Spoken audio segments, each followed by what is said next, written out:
Voltamos com Larga Brasa.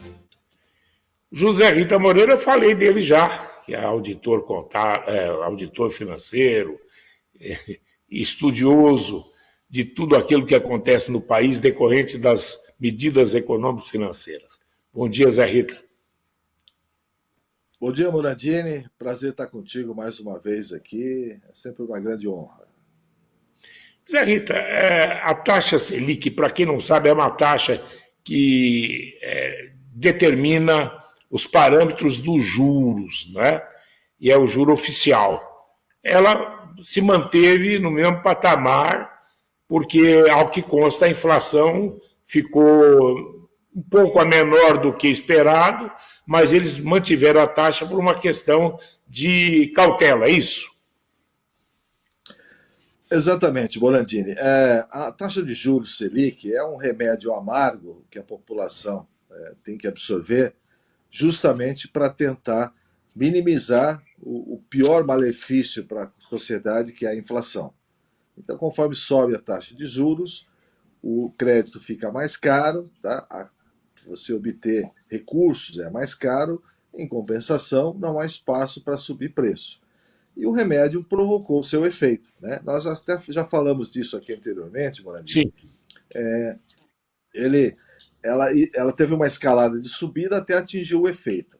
Atingiu o efeito, eu disse que ela iria não... Caiu. Deu um problema aqui no contato, né? Vamos voltar ao contato com o Zé Rita. Caiu aqui? Aí, pronto. Deu agora ok. Voltou. Tá. Então ela iria permanecer alta, subindo até um determinado ponto. Chegou um ponto, ela ia ter neutra, sem novas quedas, e a tendência a partir de agora é o início de uma caída. Então eu vejo sim já espaço para cair, porque os indicadores econômicos estão muito positivos, estão bastante interessantes aí, geração de emprego, dólar sob controle, a gasolina, como nós falamos aqui, né, Morandini? E tem espaço para cair mais ainda, gás de cozinha caindo.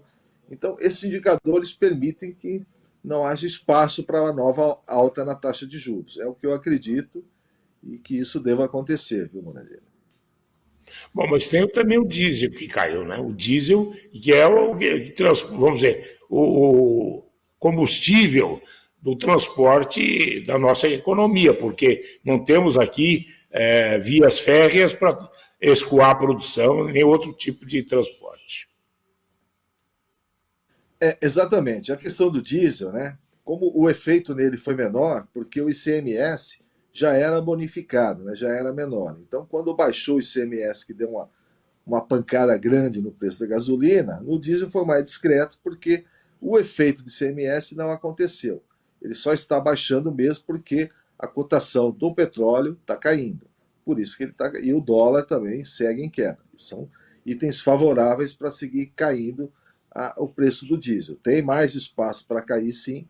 Não sei se na mesma velocidade da gasolina, mas deve cair mais, sim, se os indicadores macroeconômicos continuarem iguais, né? Como o barril do petróleo lá fora, o preço do dólar aqui, se continuar em queda, tem espaço, sim, para baixar mais ainda, viu, Morandini? Agora, veja, estas medidas não são eleitorais ou é medida determinada por, vamos dizer, parâmetros que são bem definidos na política econômico-financeira? Absolutamente. Na minha opinião, não tem nada de eleitoreiro aí. Você tem as regras que a Petrobras usa, por exemplo, para regular preço de combustíveis. Gasolina, o álcool, o diesel, o gás de cozinha. E as regras dizem: vou acompanhar a cotação do barril de petróleo lá fora, vou acompanhar a cotação do dólar aqui dentro. Esses são os dois principais fatores que vão definir qual é o preço que eu consigo repassar dos combustíveis. Tá? E esses dois indicadores, que não tem nada de político, tá? Eles estão caindo, eles estão baixando. Então, naturalmente, tá? Pelos próprios princípios, pelas próprias regras montadas, o espaço para baixar preço existe. e a tendência é de mantê-los em baixa, caso esses indicadores que eu acabei de dizer permaneçam também em queda. Então, não tem nada de eleitoral, eleitoreiro, na minha opinião, sobre isso. Eu acho que essa geração de emprego que está acontecendo, ela é muito importante, sim. Tá? Os preços, eu comentei também aqui, que os preços nos supermercados começariam a cair, principalmente os hortifruti, tá? Os hortifrutis, de maneira Derivados geral, do leite. isso, já Derivados do estão leite. caindo. O preço da carne também está em queda, tá? Não na velocidade ideal, mas está em queda também. Enfim, os indicadores são bons. Agora, tem pessoas que preferem enxergar só problemas, né? Só coisas ruins, só o meio copo vazio. Né? Eu enxergo o meio copo cheio como profissional da área, posso dizer que os indicadores apresentados são muito interessantes e a sociedade aí está aproveitando esses benefícios. Então, o presidente da República esteve na ONU e lá ele fez graves acusações de que a Petrobras perdeu bilhões, 180 bilhões e mais. Houve uma outra fase em que a Petrobras teve que pagar aos Estados Unidos por danos ocorridos naquele país e pagou também bilhões lá por conta de medidas que foram tomadas atabalhoadamente. É verdadeiro isso ou é só cortina de fumaça? Morandini, as notícias que nós temos de fontes oficiais, tá? Inclusive Lava Jato, é que sim, houve um rombo nas contas da Petrobras, houve, eu costumo chamar de uma hemorragia financeira, ou seja, escoou dinheiro, tá? Por vias indevidas lá. E além de ter esse escoamento de dinheiro, algumas medidas tomadas em outros governos, eles fixaram o preço dos combustíveis, tá? Eles congelaram para que não aumentasse. E em economia isso é a pior coisa que pode acontecer, porque você vai represando o aumento que não aconteceu, e aí você vai pagando mais caro, só que tem que vender mais barato. Então você vai castrando toda a possibilidade, vai zerando o caixa fica no vermelho. E a Petrobras, por sua vez, ela tem acionistas lá nos Estados Unidos, tem acionistas aqui no Brasil, e o próprio governo também é acionista. Então, a parcela de acionistas norte-americanos, tá, entrou, tá, uma representação contra os prejuízos que estavam sendo provocados pela Petrobras, as ações, por ações que sejam de governo, sejam outras ações que provocaram isso, mas na realidade refletiram isso nos caixas da Petrobras em forma de prejuízo, e é isso que eles entraram lá com recurso e ganharam, e a Petrobras está tendo que pagar, né, já pagou boa parte desses prejuízos que foram registrados aos acionistas lá fora. Agora, há possibilidade, você falou e eu repito para que haja o entendimento bem definido, há possibilidade de os combustíveis caírem mais de preço?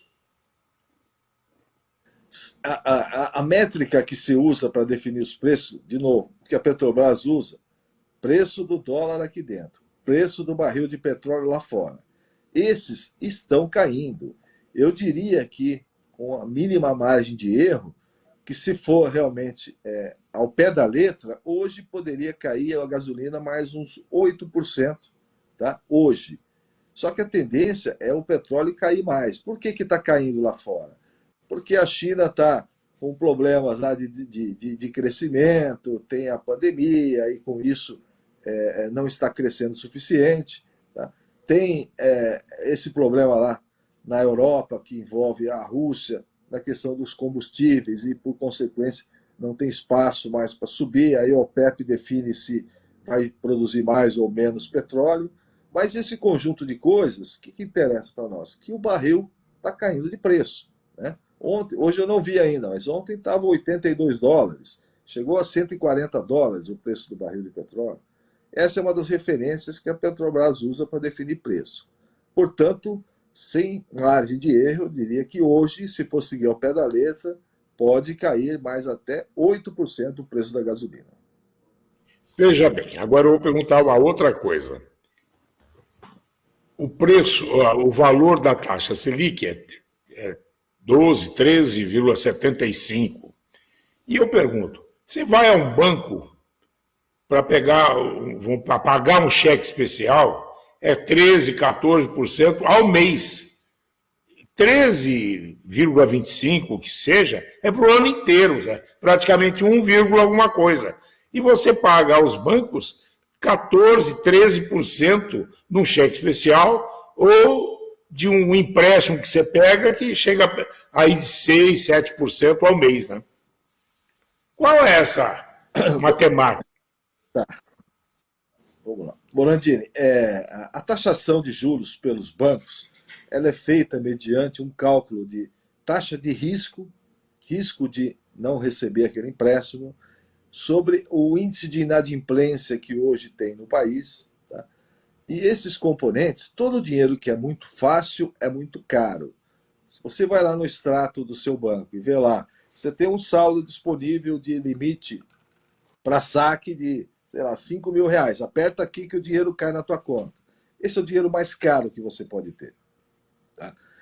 O cheque especial também, que originalmente era para uma emergência, né? Uma emergência que você precisa, você usa e tenta repor rapidamente. Para muitas pessoas, infelizmente, isso virou parte do salário. A pessoa incorporou o saldo do cheque especial ao seu salário e paga juros caros por isso. Tá? Então, as taxas de juros no Brasil são muito caras, sim, tá? Muito em função da inadimplência e muito em função da comodidade das pessoas não buscarem as melhores alternativas. Então, você disse bem, eu estou com uma dívida no cheque especial, não consigo pagar, está gerando juros de 13%, 14% ao mês.